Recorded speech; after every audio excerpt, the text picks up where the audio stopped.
ګوره دا یاد لرئ حدیث نه یو مثال در کومله چې کله د مسلمان په منځ کې بې اتفاقی راغلی ده بې اتحادی راغلی ده دشمن هغې نه فایده اخیستې ده دا یاد لره اگه زما استا اندرونی دشمن ده او که زما استا بیرونی دشمن ده او که زما استا هر قسمه خو چې کله د اهل اسلام او د اهل ایمان په منځ کې بې اتفاقی راغلی ده اگه اتحاد یا مات شوی دی اختلاف پکې راغلی دی نفرت پکې راغلی دی او انسان او مسلمان هغې وړې وړې خبرې نه تیر شوی نه دی که نه او په زړه کې ځان سره ټول عمر ساتي ټول عمر دلته به ما په ده باندې وار او نمبر راځي او دلته به زما په ده باندې وار او نمبر راځي او ټول عمر یې په دغه زړه کې دا د حسد دغه اور ارتبل کړی چې دلته بیره ایساروم او دلته بیره ایساروم او دلته بیره ایساروم دیم په ګناه کې مبتلا او دریم انسان تم د دې نه ډېره فایده میلاو شوې ده ګوره مثال در کومل په حدیث کې راځي په نهم کال د هجرت باندې یو غزا شوې ده هغې ته ویل کېږي غزوه تبوک په دې کې څو صحابه پیغمبر علیہ الصلوۃ والسلام مبارک سره ټول صحابه کرام لاړه سخت ګرمي د کجورو د پخېدو زمانہ ده د کجورو د پخېدو زمانہ په مکه مکرمه کې د ګرمۍ هغه حد انتها ته رسیدلی او د مدینه منورې نه غزوه تبوک پورې یو میاشت مسافت ته یو میاشت درې صحابه دلته او دا یاد لري دا درې واړه صحابه جلیل القدر صحابه دي لوی صحابه دي هلال ابن امیہ مرارہ بن ربیع کعب ابن مالک دا غدری صحابه جلیل القدر صحابه دي سستی دا وجه نه پاتې شو او سستی داسې وه چې دوی سره سورلی وي تکړه تکړه سورلی وي ورسره او حضور مبارک او صحابه کرام اکثر داسې و چې پیدل نو دوی ځان سره ووي چې خیر دی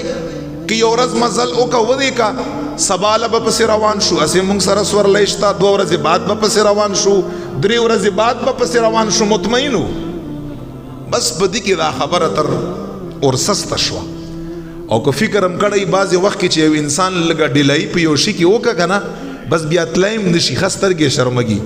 بیا وایي چې مړه بس اوس څنګه ورځم نو اوس خو بده خبره ده دې حد ته ورسېده خو په سستۍ سستۍ کې دا درې صحابه پاتې شو کعب ابن مالک هلال بن امیہ مرارہ بن ربیع رضی اللہ جلیل القدر صحابه دي بس چې پاتې شو حضور مبارک چې دا دی پورې ارتیام چې کله اختلاف راغلی دی دریم انسان فایده اخیستې ده خو تاسو ته پته نه لګي بس تاسو به ټول عمر خلکو سره په زړه کې حسد او اختلاف ساتئ بس چې بل کار ونه کړئ د مسلمانۍ او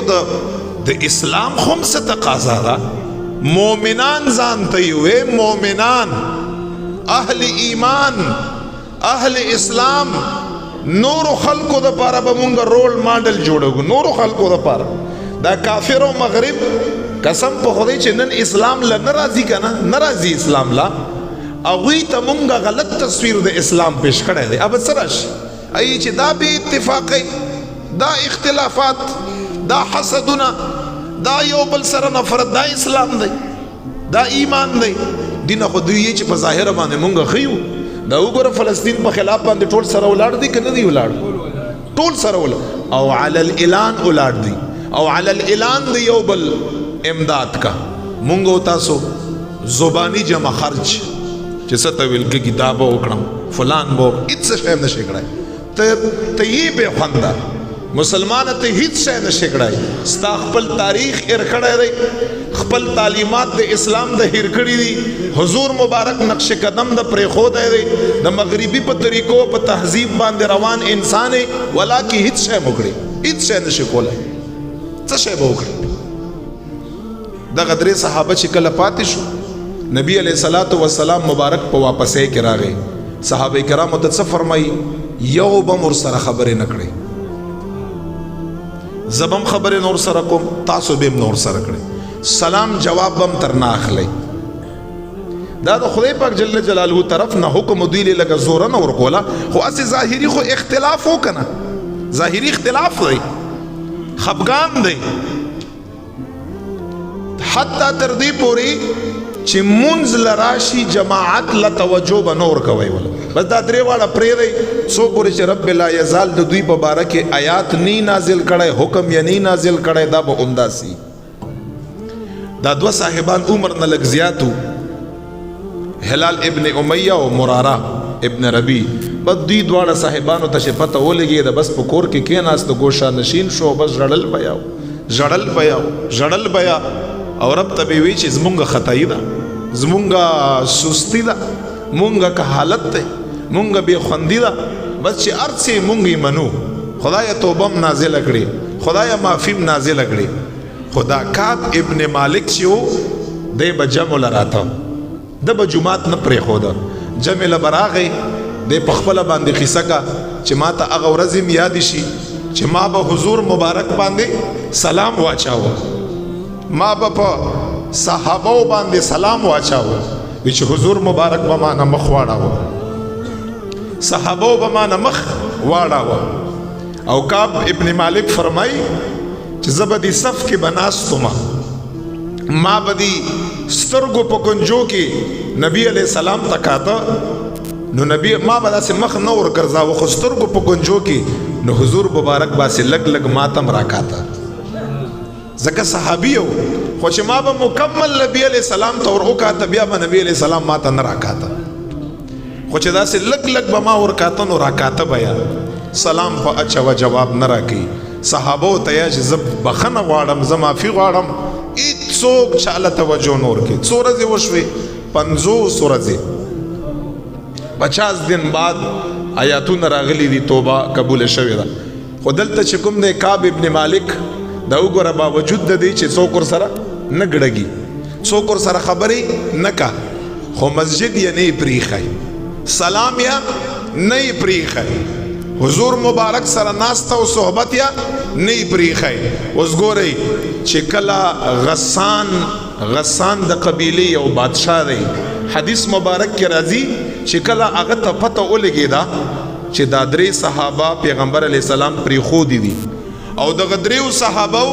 د پیغمبر علیه السلام نورو صحابو سره اختلاف دی یعنی منځ کې خفګان راغلی دی سره نه سره ګډږي وی چې ډایرک ورته هغه ډاکي راولاږه دریم کس فایده اخلي ډاکي ورته راولاږه خط یې ورته راولیکه نن کعب ابن مالک دومره اهم شو چې د غسان بادشاه یې پوښتنه کا مخکې دومره اهم نه و خو چې لږ غوندې سره خفګان راغی ډایرک د غسان بادشاه خط راولېږه ډاکي له یې ورکه او په هغه خط کې ورته لیکلي و کعب ابن مالک ته ځکه دی ډېر زیات تکړه و ډېر بهادر صحابي و او ډېر مالداره صحابي و ورته لیکلي یو چې ستاسې کوم آقا او مالک دی حضور علیه السلام یې ورته یاداوه لاړې هغه پرېښودې سپکر ته ګوري کم در ته ګوري پرون د ورځې ته د هغه په فدایانو کې وي او حضور مبارک نن ته پرېښودې سلام جواب نه درکوي توجه نه درکوي صحبت کې ورسره کښېنې راشه ته خو ډېر جلیل القدر صحابي ته خو ډېر شان او شوکت والی غسان بادشاه ورته په خط کې لیکلي مال راشه زما اسلام او طریقه چې کومه ستا اسلام او طریقه ده پرېږده زما طریقه خپله کړه والله دومره غټ منصب او مقام بدله درکړم چې دا منصب به تا دا خپل صاحب او رسول الله مبارک نه یې ورکړی خط یې ورته ولیکي دریم کس ته څه میلاوږي د مبارک چې کله دا خط راغی خو که زما او په ستا کې هم کله بیا دغسې یو شعور را پیدا شي لکه په صحابو کې چې و چې کله دا خط راغی د غسان بادشاه دا خط یې ولیده چې دکې ورته لیکلي و چې کعب ابن مالک خپل صاحب ته پرېښودې سلام ورنه نه اخلي ځان سره نه پرېږدي لاړ مخ یې ورنه واړه مبارک ماله راشه ته خو ډېر لوی سړی کمالي سړی چې لوی منصب درکړمه کلي چې دا خط ولیده او پړاو یې که له حدیث مبارک کې راځي چې دغه صاحب په منځ کې مخامخ یا دغه خط ولیده پړاو یې که ویش لاوه او تنور ته یې واچاوه داسې مظاهره خو بیا موت هم چې وکړو چې یو دریم کس ته خو فایده میلاو نه شي ویش لاوه تنور ته یې واچاوه او څه ورته وفرمیل دا خبره یاد لره زه مخکې هم د مصطفی علیه السلام ومه اوس هم د مصطفی علیه السلام یمه دې نه پس به هم د مصطفی علیه السلام سوال نه پیدا کړي توبه درا بشي معافي درا بشي ز نبی علیہ الصلوۃ والسلام په دې باندې پرېدم چې تماله هدرا کې او تماله فلان را کې واپس شورتي هماغه خبره ده 50 ورځې پس توبه رااله پیغمبر علیہ السلام په خپل باندې صحابه ور لګلی چې منډه زیاره پوکړي منډه باندې راغلی دي پیغمبر علیہ السلام سره ملو شوی دي هماغه مینا هماغه محبت هماغه اتفاق هماغه اتحاد خبره بیرته په محبت باندې بدل شوی